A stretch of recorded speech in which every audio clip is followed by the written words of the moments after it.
តើខេត្តព្រះវិហារមានសក្តានុពលអ្វីខ្លះខេត្តព្រះវិហារស្ថិតនៅភាគខាងជើងនៃប្រទេសកម្ពុជាគឺជាតំបន់មួយដែលសម្បូរទៅដោយប្រវត្តិសាស្ត្រនិងសម្រស់ធម្មជាតិបង្កើតឡើងក្នុងឆ្នាំ1964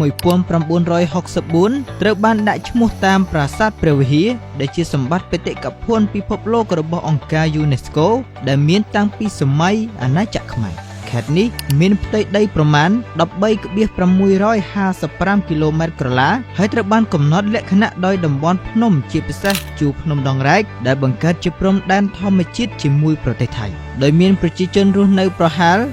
250,000 នាក់ព្រះវិហារគឺជាខេត្តមួយដែលមានប្រជាជនតិចបំផុតនៅក្នុងប្រទេសកម្ពុជាដែលធ្វើឲ្យខេត្តមួយនេះក្លាយជាគោលដៅដ៏ស្ងប់ស្ងាត់សម្រាប់ភ្ញៀវទេសចរដែលស្វែងរកធម្មជាតិនិងបេតិកភណ្ឌវប្បធម៌សេដ្ឋកិច្ចខេត្តព្រះវិហារពឹងផ្អែកលើវិស័យកសិកម្មជីចម្បងដែលគាំទ្រដោយតំបន់ទំនាបមានជីជាតិរបស់ខេត្តវិស័យសំខាន់ៗដែលរួមចំណែកដល់ការអភិវឌ្ឍសេដ្ឋកិច្ចរបស់ខ្លួនរួមមានកសិកម្មនិងកសិឧស្សាហកម្មខេត្តនេះត្រូវបានគេស្គាល់តាមរយៈផលិតកម្មកសិកម្មចម្រុះរបស់ខ្លួនរួមមានស្រូវដំឡូងមីនិងគ្រាប់ស្វាយចន្ទីចាប់តាំងពីឆ្នាំ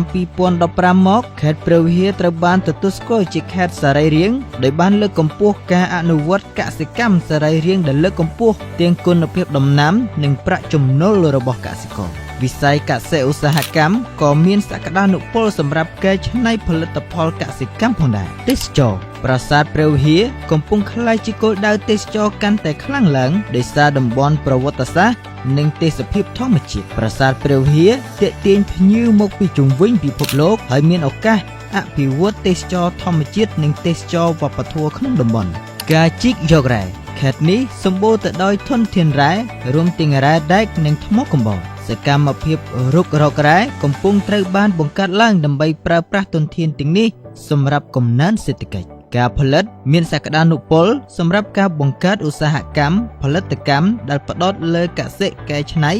និងសម្ភារៈសំណង់តំបន់សេដ្ឋកិច្ចពិសេសអាចទាក់ទាញការវិនិយោគបន្ថែមនៅក្នុងវិស័យនេះការអភិវឌ្ឍហេដ្ឋារចនាសម្ព័ន្ធការកែលម្អហេដ្ឋារចនាសម្ព័ន្ធនៅតែមានសារៈសំខាន់សម្រាប់កំណើនសេដ្ឋកិច្ចក្នុងខេត្តព្រះវិហារការលើកកម្ពស់មធ្យោបាយធ្វើដំណើរនិងឧបករណ៍ប្រើប្រាស់អាចជួយសម្រួលដល់ពាណិជ្ជកម្មនិងលើកកម្ពស់ជីវភាពរស់នៅរបស់ប្រជាពលរដ្ឋសរុបមកខេត្តព្រះវិហារបង្ហាញពីកាលានុវត្តភាពចម្រុះលើវិស័យកសិកម្មការជីកយករ៉ែការផលិតនិងការអភិវឌ្ឍហេដ្ឋារចនាសម្ព័ន្ធដែលទាំងអស់នេះអាចរួមចំណែកដល់ការរីកចម្រើនផ្នែកសេដ្ឋកិច្ចរបស់ខ្លួនទន្ទឹមនឹងការអភិរក្សបេតិកភណ្ឌវប្បធម៌ដ៏សម្បូរបែប